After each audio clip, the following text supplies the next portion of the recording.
When I was a young man, I used to ask my daddy for money all the time. And he would give it to me, you know. And I remember when I got my barber's license and I got out and I started cutting hair, I didn't have any clippers. And I asked my daddy for the money to buy me some clippers. And I said, Daddy, let me make a little money and I'm going to give it back to you. And I made all the money. And it took me a long time, too. And I took it all to him. And he said, keep that money. I just want to help you, you know, keep it. So he let me keep it, right? And finally, one time, man, I was working and I was doing okay, but the transmission went out in my wife's van, and I ain't had the money to get it fixed.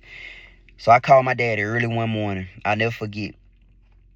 And this was the last time I asked him for some money. And I said, Daddy, man, I hate to do it to you, man, but I really need some money, man. He said, how much you need?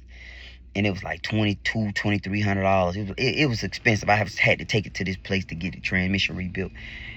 And I'll never forget what my daddy said to me. And this what kind of taught me that my daddy all these years had been helping me, but I never had once thought about him.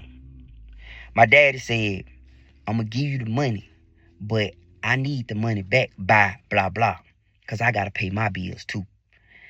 And it was at that point I seen my daddy as a man, just like me, trying to make it, got his own bills, etc.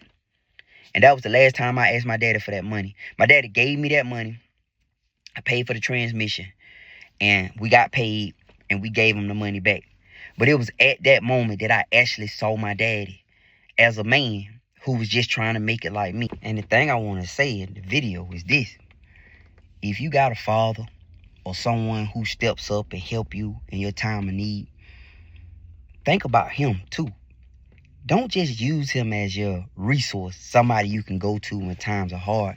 You don't even check on him. I remember when my daddy was getting close to the end, wouldn't even hardly anybody come over there and check on him. You know, we would be sitting on the front porch together, just kicking it, and nobody would come check on him. And he would create these things for me to do just so I could come. And I didn't realize that at first. He would ask me, I need you to put this thing on this thing. And I'd be like, all right. So our first weekend, I go over there and I put this thing on this thing. And then the next weekend, he'll be like, hey, can you come over here and do this and do that? And I'll be like, okay. So I go over there and do this and do that. But most of the time, we'll just be sitting on the front porch talking. Then finally, I realized when the light came on, he just wanted me to come over there. That was it. And he was creating all these things because I would come.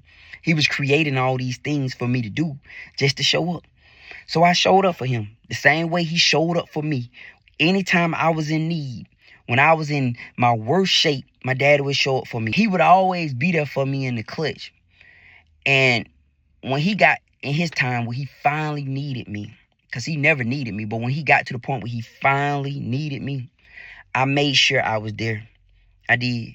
I made sure I showed up. I thank God I was able to reciprocate the love my daddy did show. It was a different type of love. You know, it was aggressive love. It was, I want the best for you love. It was, you need to get yourself together type of love. It wasn't the compassion, the pat me on the back and tell me it's going to be okay. It was, son, you can do more. You need to do better love. That's what the kind of love my daddy showed me. And I appreciate it. And I was glad I was able to reciprocate that when he got close to the end up until he passed.